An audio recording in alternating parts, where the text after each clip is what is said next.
if there's one thing that I have understood about human behavior is if you make it as seamless and as easy as possible on other people, they'll do it. They don't want to click too many boxes. They definitely don't want anything paper related. And so we try to do it from their phones and their tablets and stuff, but that you can walk around and just scan this QR code and it takes you to a 3 to 5 questionnaire. And it's based on specifically the hazards that are happening in that facility the week before. And I really, really like this approach because a lot of my executive leadership team doesn't have a huge background in safety or environmental. And so it's really, really fresh eye looking at things. And they'll come back with questions that I'm like, well, you know what? I have no idea why we do that. They're looking at something that I've looked at 100 times and they're like, well, I see them doing this, but why are they doing this over here? And I'm like, well, that's a great question. And it ends up to leading to the corrective action for everything. So I think fresh eyes and eyes that don't see what we do every day lead to some of the best solutions that I have seen. This is Facility Rockstars, the podcast that celebrates the unsung heroes of our daily lives, facility professionals. I'm your host, Jay Culbert. Join me as we honor these great leaders, sharing stories, insights, and expertise that empower us all to learn and grow together. Facility Rockstars is sponsored by Calutus, operating the way you operate in order to make your life easier. Welcome back to Facility Rockstars. I'm your host, Jay Culbert. Today's guest brings an extremely wide range of experience across different industries and different companies. She's a seasoned expert in safety, security, and emergency management with a deep understanding of a wide range of agency regulations. She brings years of frontline experience, including her role as a former OSHA compliance officer, where she not only enforced critical workplace standards, but also cultivated lasting professional relationships to remain at the forefront of regulatory developments. Her commitment to staying current with the ever-evolving safety landscape makes her a trusted voice in the field. She currently serves as the Director of Global EHS and Regulatory Compliance for medical device manufacturer Tecomet. Emily Giannola, welcome to the show. Hey, Jay, thanks for having me. Absolutely. Thank you for hopping on and investing your time with us. Sure. I know you have a lot going on today, and actually, I think we're going to get into a little bit of that. Always. So you've got a really exciting background, and like I said in the intro, I like this is going to be really cool to get into these topics with you. So, as I always do, I'm going to start with this question, right? And with your broad spectrum of experience, what's been your biggest lesson learned?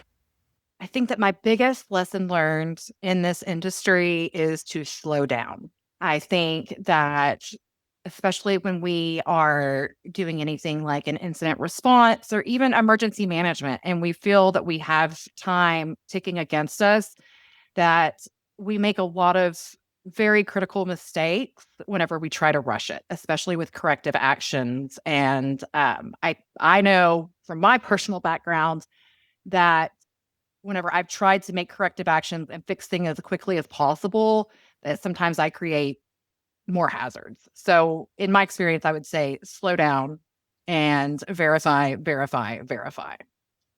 I love this. The first time we've heard verify before, but I've never heard just, slow down. Slow down. Great advice. And can you give us an example of a time when you and or your team did that and how it played out? Well, I probably have many, many stories of humility. I would probably say one of my favorite memories is whenever I was in the Coast Guard and I was the federal on-scene coordinator. And it was kind of my first time being federal on-scene coordinator, which essentially means that I come on scene, I federalize the response, and I'm the contact. It was my first one. I was very young and walked onto the scene. I was excited to take it by the reins. And I talked to the fire chief and I said, I'm the federal on-scene coordinator and I'm here to take over the scene. And he said, okay, guys. He said, at that time, my last name was Fulbright. He said, Petty Officer Fulbright's got it. And he started packing up the fire truck. And I was extremely nervous at that point. And I realized that that's not the way to approach a scene. And that's also a way not to take over an incident. And so I got coffee for the fire chief for the next 5 days. So, That sounds appropriate. That's yeah. great. So it was a good learning experience. And it kind of goes back into that whole don't rush in, assess, understand what you've got going on before you just start leaping in to take action because that 30-year-old fire chief isn't going to put up with you. So, Right, right, right. It sounds like you responded afterwards appropriately. And then how did it play out from there for you? oh, it played out well from there. So we actually ended up doing some tabletop exercises with the fire department. I think that we developed a great relationship from there. This was in the Port of Houston. So, we did a lot of tabletop drills with oil refineries and things like that. And we worked together, but it was just one of those relationships that kind of got off to a rocky start. So, Awesome. Well, appreciate you sharing that humble story. I would like to get into the topic of incident investigation. It's something that you and I had briefly talked about in the past, and I don't believe it's come up on the show, but I think it's critical to discuss. Could you elaborate on, what incident investigation is for you and how it integrates into your world? sure. So, I had an amazing opportunity in the Coast Guard to become an investigating officer and be trained under the FBI, the Chemical Safety Board, other NTSB, huge agencies to work on transportation related incidents. And so we went through a lot of causal analysis classes. And so for me, incident investigation is very near and dear to my heart. It's what I'm good at. And then I really enjoy lessons learned as well. So for me, it's always going to be about starting from the when the incident occurred, taking the timeline backward from that point. I like to go through, and I'm a huge fan of causal analysis over root cause. I know that if I've got seasoned EHS professionals listening, they understand the Swiss cheese model. And whenever you have a major incident, it's almost always the Swiss cheese model. It's not one thing that occurred, but it's a breakdown of an entire system and all of those holes in that cheese lining up on a magical day for this major incident to occur. And so it's really looking at all of those causal factors and developing a corrective action or a defense mechanism to each causal factor to ensure that we don't produce the same situation again and hurt someone or hurt our environment or anything like that. Hmm. This is great. So, can you go a little deeper, please, on causal analysis versus root cause analysis? Because many people do use that verbiage, root cause analysis. Can we Right. just unpack that a little bit more, please? Sure. So I think, and I will say that for EHS professionals, we all understand causal analysis, that it's all of these different things. But I think what the issue is whenever you have people that are not EHS professionals, like your board or your executive leadership team, that doesn't fully, whenever you say root cause, they think that there's one singular cause for that incident occurring. And so everyone gets very fixated on the one thing. Why did that one thing happen? And it's not like that. And so causal analysis is going back through the timeline and seeing where the different failures occurred and what the correct defense mechanisms or PPE or administrative policies, anything that shoulda, coulda, woulda been in place to prevent the incident. So it's not only looking at where things went wrong and to fix it at that one point, but it's to go back and look at each failure that occurred that led to the incident and assigning, I would say, a corrective action, but I do like defense mechanisms a lot better because whenever you're looking at, okay, well, then, this operator made this decision. Well, why did they make this decision? Well, our process doesn't tell us specifically what the operator should be doing in this. Okay, well, we need to fix our process here. And so it's administrative controls, it's engineering controls, and you go through each specific factor and assign a corrective action or defense mechanism that should have been in place. Hmm. Excellent, excellent walkthrough. I know you have a couple of really good examples here. If you don't mind sharing them too, to really kind of land this for our listeners. Sure. If you could, yeah, if you could expand upon that, Emily. Yeah, so I would say that a couple of major incidents that I worked on. would be we had a vessel in the port of Houston that got loose during a hurricane. And so we went through and we did a lot of causal factor analysis on berthing of vessels in the port of Houston during major weather. We also did a major study as well on the way that ships are tied up, their mooring plans, before we allow them to stay in port during significant weather. Mm. A lot of times we have them leave port because it's much safer for them, usually if they go offshore. But if we have them in port during a significant weather event, they have to submit a mooring plan. So we did that. We did a shock load line analysis because we were curious how those lines broke away. It all came back to the mooring plan there at the port. So we had that incident. We also worked with NTSB Chemical Safety Board on the BP incident in the Gulf of Mexico. Hmm. Actually got recalled for that one. They told me I would never get recalled into the Coast Guard, and 3 months out of the Coast Guard, and I got recalled. Well, they didn't So, wait long, did they? and no, I was actually at the OSHA Training Institute in Chicago, and they said you have to be in New Orleans in 48 hours, and I was like, oh my goodness. So, barely with OSHA, and got to turn right back around and go in the Coast Guard for another 3 months. So, Wow.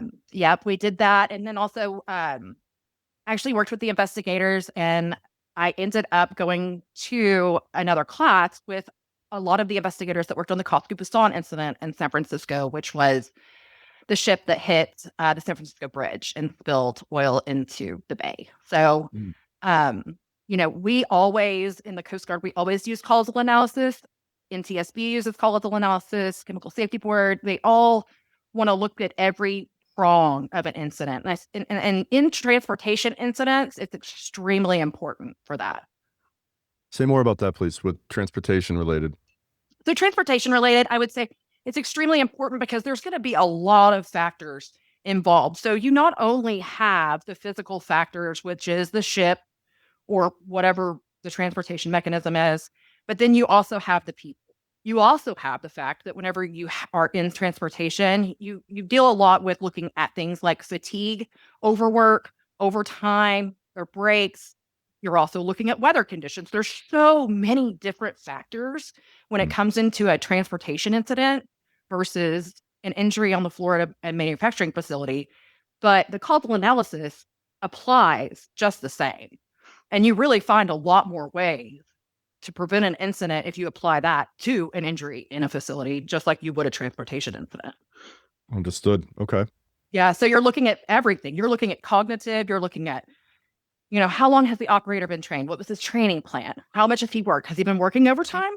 There's so many different factors that come into causal analysis versus just root cause or 5 why. Amazing. So, what's the typical time frame? I mean, is there a typical time frame from the incident to really understanding it and then, putting things in place? Well, so of course, you're going to try to have your immediate corrective action to mitigate any hazards that you can while still trying to operate. And sometimes that's not possible. And we just have to shut the whole process down to complete the investigation. I like to do a incident call within the first 48 hours of something significant that happens at any of my facilities. Okay. Get everybody on the phone and try to understand. I like to try to get all of my witness statements, affected person statements within the first 48 hours as well.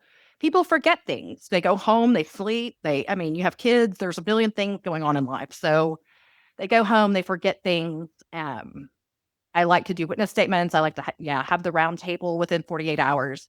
And then from there, we start putting corrective actions together and really looking at everything that we need to do. So right now, we're working on a pretty large machine guarding project. And so what we've done with that is, we've implemented a plan to put on all new machine guarding, light curtains, area curtains, floor pads, huge capital project for us.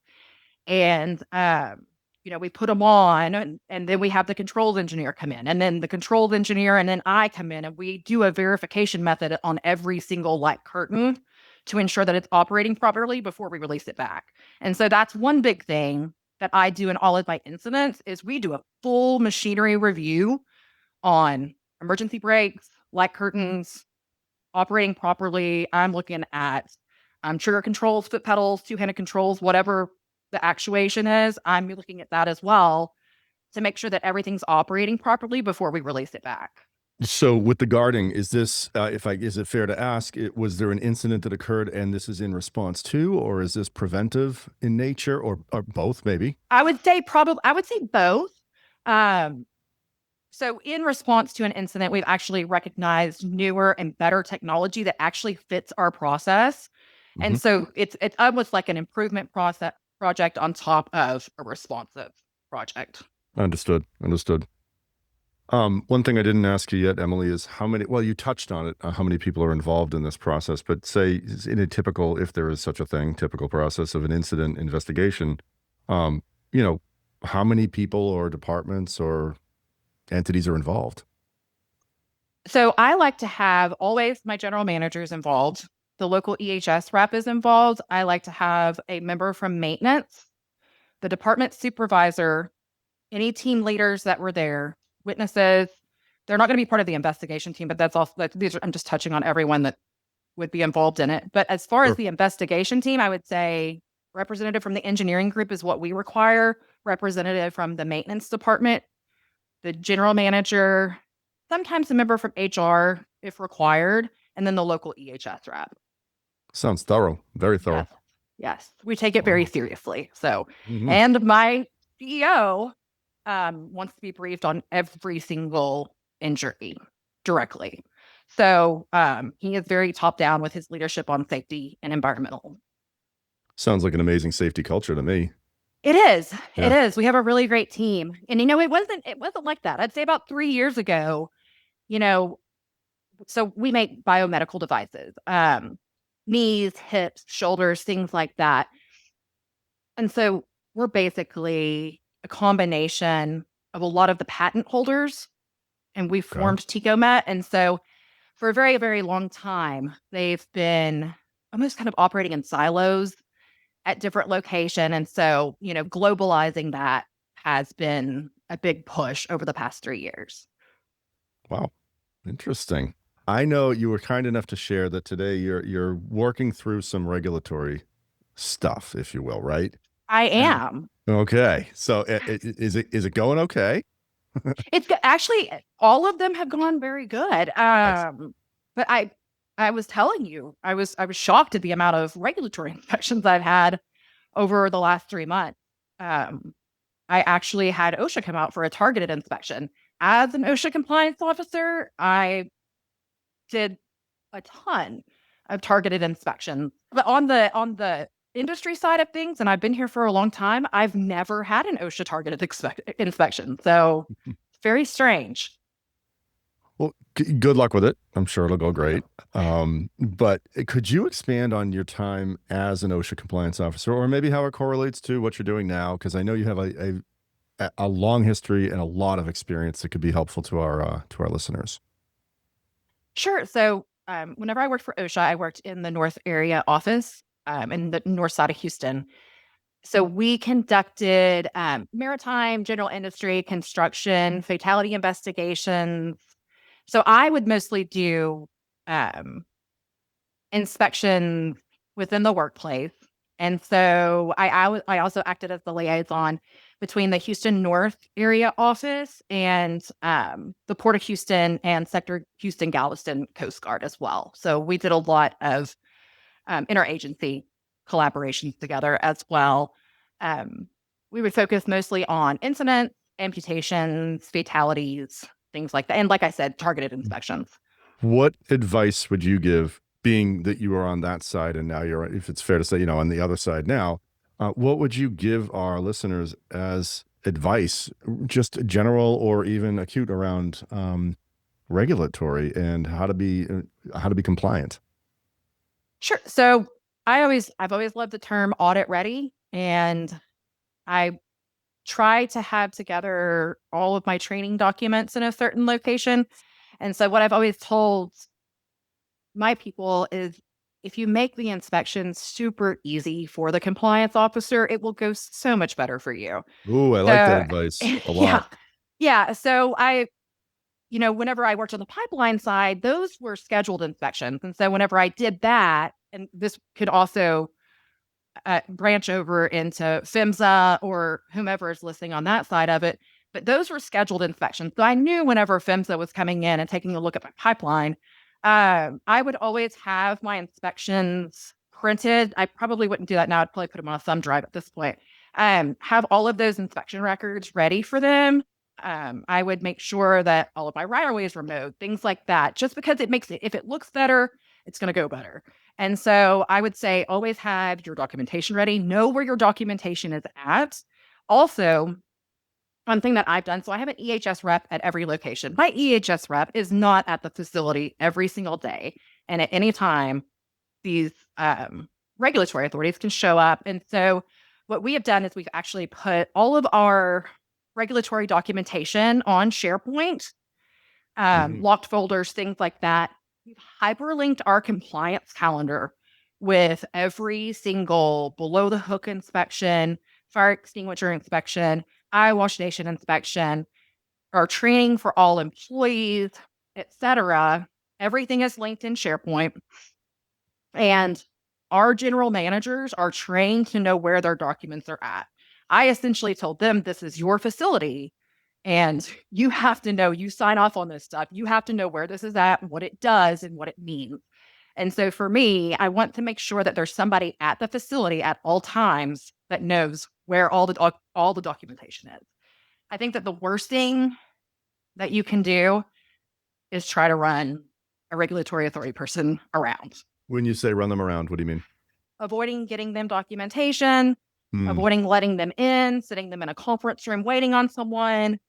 I would give, as a regulatory, whenever I was in that position, in that capacity, I would give you an hour to get the people that you needed to get the things that you needed to get. And beyond that, I'm going to go get 5 of my closest, regulatory buddies, and we're going to come back. And so, but I would just say, and I was pretty laid back about it. Some people are not. And so I would say, don't run them around. You're not going to prevent the inspection. The inspection's going to happen. Just try to cooperate the best you can. Hey, rock stars. If you're tuning into the podcast and are feeling overwhelmed by all the maintenance demands at your facility, don't stress. We've got you covered. Our sponsor, Colutus, is your go-to partner to help you tackle all those demands and get them done right, on time, and with top-notch quality. From project planning to execution, Colutus is there to make hard work easy. Visit colutus.com today to get started. That's great advice. So that's actually, I wanted to ask you, a couple more examples if we could, like maybe not in your current role or maybe so, but what did you see, let's say, go sideways for people when you were going in, right? What didn't go well? And, what could you share? Yeah, I will say that it wasn't my inspection, but it was a compliance officer that I worked with in Houston. And she went out to do a targeted inspection on a very, very well-known company. And they essentially said, we aren't going to let you in, and we're waiting for our attorneys. We can't get a hold of our attorneys. I think she stayed for a couple of hours, and she ended up just leaving. And then she had 3 more of the compliance officers meet her at the courthouse, and we got a warrant. And then we showed back up with 5 co-shows to go in and do an inspection wall to wall at that point because we had a warrant, and it did not go well. So, wow. Yep. Because why do you think they did that? Why did they say, oh, you can't come in, we're waiting for our attorneys? There was a lot of really bad stuff going on there. And so maybe they thought if they just stonewalled us with attorneys that we would just go away, but that's not the way it works. I'm not sure. I'm not sure why they did that, but we were coming in either way, which is to me why it was so baffling, because we're not going to just stop. So, yeah, it's very strange. And maybe some people didn't know what was going on, but I got the suspicion that they knew, that they were just trying to kind of, keep us out. So. Sure. This is actually great because, so documentation, where you're at now, it's, everything's shared in SharePoint. That person owns the building or the facility. Any, like, with your knowledge, I just want to keep picking your brain here, Emily, for our audience sake. What other advice, what other methods, systems, best practices have you put in place or your team's put in place that would be helpful to hear? So I also have sent out a guideline to my team and my general managers as far as what to do if OSHA or EPA show up. Um, for me, it's very important that I'm on the phone for the opening conference. If I can be there, I tell them, give me 30 minutes. And if you can't get a hold of me, go ahead without me. I like to fully understand scope. And so since I came from the agency and I spent years in the field, operations manual, which is essentially it's what tells co-shows what to do and how to do it. I know the specifics around the scope. So if they're there for a specific incident, that's the scope of the inspection, unless something's in plain sight. Um, if it's an employee complaint, the scope of the inspection is the complaint, unless they see something else in plain sight that creates a hazard. Got it. So yeah, so I concentrate pretty heavily on that, keeping them within scope. Generally, you have no issue with inspectors staying within scope. They want to stay within scope. Some will push it a little bit. So it's always I want to fully understand that, and I want them to understand that I fully understand why they're there and what their scope is. And so we have this guideline that tells them how to interact, where to put them, who to call, who's on the tree. And then if it's this type of inspection, you know, this is where you go. If it's this type of inspection, this is where you go. Now, when we get into things more of like the targeted inspections, things like forklifts, and like I said, I had my first one ever in private industry a month ago. Whenever you get into the targeted ones, those are the ones that get a little bit more, they're very expansive. And so target inspections, I don't know if you're familiar with a targeted inspection, but essentially every year Congress puts together a list of industries or a list of hazards. So there's like a forklift targeted inspection program. So if you have forklifts at your facility, you're automatically in this, and OSHA can walk in anytime and do it. If you are in the lead industry, there is always a lead initiative targeted inspection. And if you're in the lead industry, OSHA can walk in anytime and do a lead specific site targeted inspection. Meaning if lead is any part of your process? Correct. And those are Yep. generally the way that they do that is it's all by your NIAX code and how you are, how what you say you do as a business. And so every year those statistics are reported to Department of Labor um, and BLS. And so they essentially take the top industries, the top hazards. They take them to Congress, and Congress says, okay, we're going to give you complete oversight of these because these are our biggest issues. And so I'm not sure how they do the database now, but whenever I was with OSHA, we had this huge book, and we would go in and we would just pick a site, pick a industry and what the targeted inspection was, and then we would show up and then just Mm. go wall to wall with it. So I know that there's like sawmill ones, manufacturing always has one, lead industry, forklift, presses almost always have one.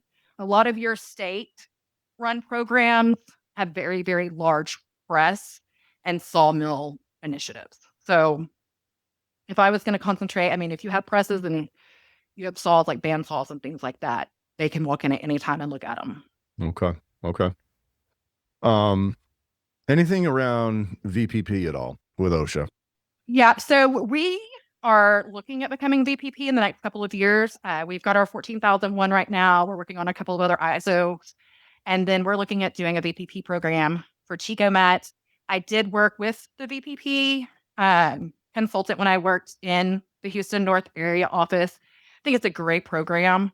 Um, if anything, your VPP rep works with you if you get a complaint. They work with you if you have some type of targeted inspection versus it just going straight to enforcement, right? So Yep. yeah, that's the big draw. Excellent. Excellent. No, it's good advice for anyone listening. I could keep going, but is there anything that you feel we're like on this topic that is like anything we're missing here? Any other nuggets that you'd want to share, Emily? I will say that as a regulator, things happen, right? I'll give you an example. Our site did an eye wash inspection the week before. I know the person that did the eye wash inspection. I know that it was functioning properly. But we had an OSHA compliance officer show up, and we didn't have the correct flow. It wouldn't bump off the covers on the eye wash station, and it was just kind of out of the blue. Hmm. But we told her, we were like, I can't believe this is happening. Something's odd, and it ended up being a water pressure issue down in the line, and so we got it fixed while she was on site. And I will say, as a regulator, that type of action, to me, it shows more initiative and that you want to take care of it. I loved it whenever people would get things done for me before I left the location.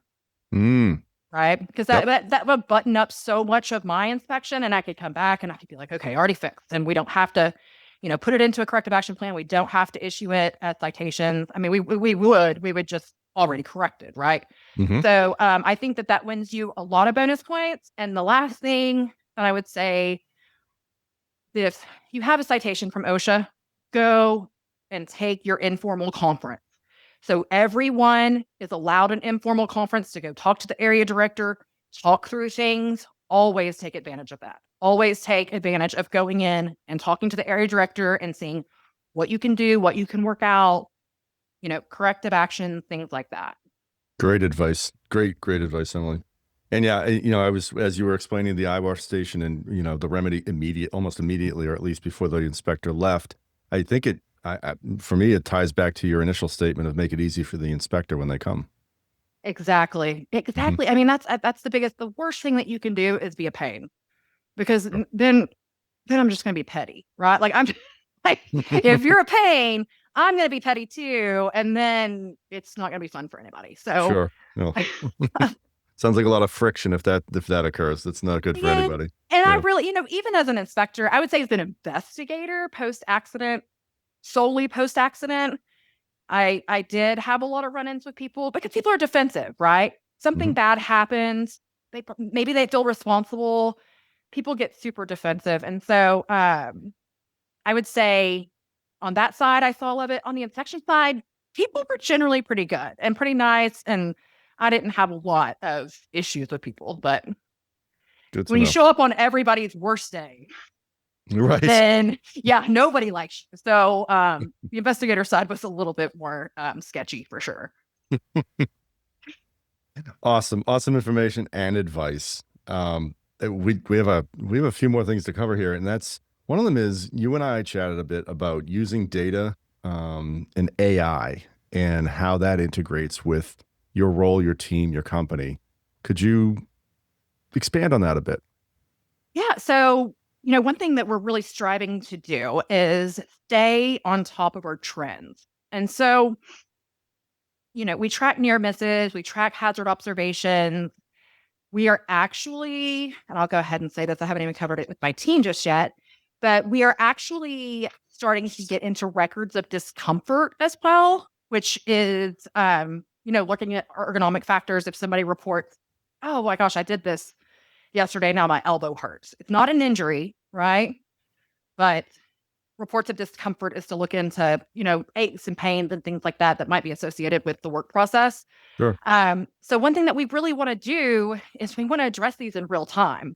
I don't know why it happens like this, but it's happened throughout my entire career.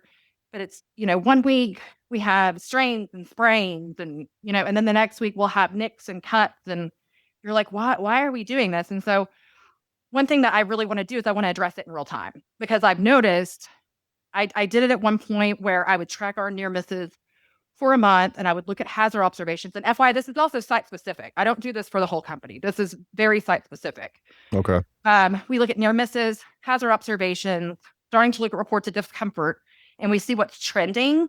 And then we try to put together um, training that's specific to what we're seeing at the time, um, versus waiting a month later. So initially I was like, oh, every month we'll see what our trend is. And then the next month we'll train on it. That didn't work because we were almost always falling behind and the new thing was going on. So now we've taken it to a weekly Sure. basis. And that's worked better. Um, we're also implementing focused auditing. So if they start seeing an issue with, like, let's say, strains and sprains, or you can also take this just into um, your hazard observations with carts blocking emergency walkways, carts blocking electrical panels. We start doing focused audits. And so what I do is I just put 3 to 5 questions around the issues that we're seeing in that facility into forms and generate a QR code. And I have the facility go plant the QR code around the facility. And then I also send it to our executive leadership team who travels constantly. And I'm like, go scan your QR code whenever you get to whatever facility that you're going and do this inspection for me. And it's I really love the way you're good. making it easy to use. It sounds like you're making it very easy to do. Listen, if there's one thing that I have understood about human behavior is if you make it as seamless and as easy as possible on other people, they'll do it. um, Yep. they can't, they don't want to click too many boxes. They definitely don't want anything paper related. And so we try to do it from their phones and their tablets and stuff, but that you can walk around and just scan this QR code and it takes you to a 3 to 5 questionnaire. And it's based on specifically the hazards that are happening in that facility the week before. And I really, really like this approach because a lot of my executive leadership team doesn't have a huge background in safety or environmental. And so it's really, really fresh eye looking at things. And they'll come back with questions that I'm like, well, you know what? I have no idea why we do that, Um, they're looking at something that I've looked at 100 times and they're like, well, I see them doing this, but why are they doing this over here? And I'm like, well, that's a great question. And it ends up to leading to the corrective action for everything. So I think fresh eyes and eyes that don't see what we do every day lead to some of the best solutions that I have seen. Mm. You're doing some great stuff. You and your team. This is a really, really good discussion, good content. So Yeah, you thank you. actually, you kind of led me into the next topic I wanted to talk about too, Emily. That's other departments. Like how does EHS work with other departments? You just gave us an example actually with the QR. But how, like, say facilities or manufacturing, and how do you, because sometimes there's, I don't know if it's friction, but different, not even agendas, but how do you keep everyone rowing in the same direction, I guess? Right, right, right. I think one of the best things that somebody ever told me, I think it was one of my plant managers, and he said it's sales job to push ops, and it's safety's job to slow off. It's safety and quality's job to slow ops down. Mm. And it's very valid. So there's pressures from all different areas. Everyone has a million different agendas. I mean, ops wants to produce and ops wants to do it safely and ops wants to get, first time out the door, all of those things that encompass all of us. So I specifically work for my safety committees. I require that there is a member of maintenance in my safety committees, a member of ops in the safety committees. I want team leaders because I generally don't want supervisors or managers in the safety committees. Um, so like a team lead from ops, and then I like to have someone from engineering as well. Emily, I'm sorry, but why do you not? Can you explain the why behind the supervisors or managers in the committees versus a team leader? So for me, I believe that my job as an EHS professional is to keep my workforce safe. Hmm. My Who I report to and who my responsibility to is my workforce. And it operates just the same on the environmental side. So my job is to the environment. And if I keep my company in compliance, I will do the best thing I can do for the environment. Works the same way with the employees, right? Hmm. And so I want employees to come into safety meetings knowing that they can say whatever they need to say and not fear pushback from, an ops tempo or a capital expenditure requirement or anything like that. They can throw out whatever craziness they want to in there, and we're going to look at it and we're going to talk about it. And I think, and I've seen it a lot, whenever you introduce someone from management or a supervisor, people tend to be a lot more muted with their feedback. And for me, I feel like I've been in this for over 20 years at this point. I can weed through the BS, right? Like Hmm. if they're just pining for something, like I can weed through that. And so I'd rather just have it all. And so I kind of like to keep management out of there. No, it makes a ton of sense. And based on what you just said about, I heard with you creating a safe environment where they can say whatever's necessary. Yep. There's definitely a few people on the show, if you're interested, who have been on the show that I'd love to introduce you to because it's similar or same mindset. And I think you see it. So I know that whenever I was a manager level at a facility, we would have safety committee meetings, and then the plant manager would say, I'm going to join the safety committee meeting today. And then the plant manager walked in, and you're like, this is not the same safety committee that I usually see. Right. And so you see it and you feel it. So, not that GM can't be a part of it, but in general, people tend to get a little bit quieter. Yeah, makes sense. Absolutely. We've all seen that. So it totally makes sense. So that was a ton of info, right? Like you just taught us a lot, and you're amazing, by the way, and your history just came right through. So Okay, thank thank you. you. At this point, I'd love to flip it to, just whatever you might want to share. People are going to want to know. I want to know, the audience would like to know a little bit more about you. Like, what do you do when you're not doing compliance and audits and, safety related items? So I have found, and I truly find my passion in it. I feel good about it. I'm a huge animal advocate. Our house has 10 kittens in it at all times. Wow. Foster kittens. We foster dogs. We foster kittens. We've had a large background with horses and all of that stuff. So rescue is very, very near and dear to my heart. And then also I like doing a lot of outreach in my community. My sister lives 5 minutes away from me. So my sister and I spend lots of time together. Other than that, I'm just a mom and a lady with a bunch of dogs. So That's awesome. I that's cannot it. let you and my wife cannot talk because we also foster cats and it's near and dear to her, but it's only like, maybe 2 or 4, not 6 to 10. And that's a I lot. know. Well, it's kitten season right now. So we've got 2 separate litters of kittens that are about to leave, I think next week. But yes, my girls love the kittens. They think it's the funnest thing in the world. So That's great. That's awesome. yeah, So, we did cover a lot, and I'm sure people will want to know more. And if they wanted to reach out to you, what best way to advise they get in touch with you, Emily? yeah. If anybody wants to get in touch with me, they can just email me. You can share my email with the podcast, or Okay. LinkedIn is always a great way as well. Awesome. Will do.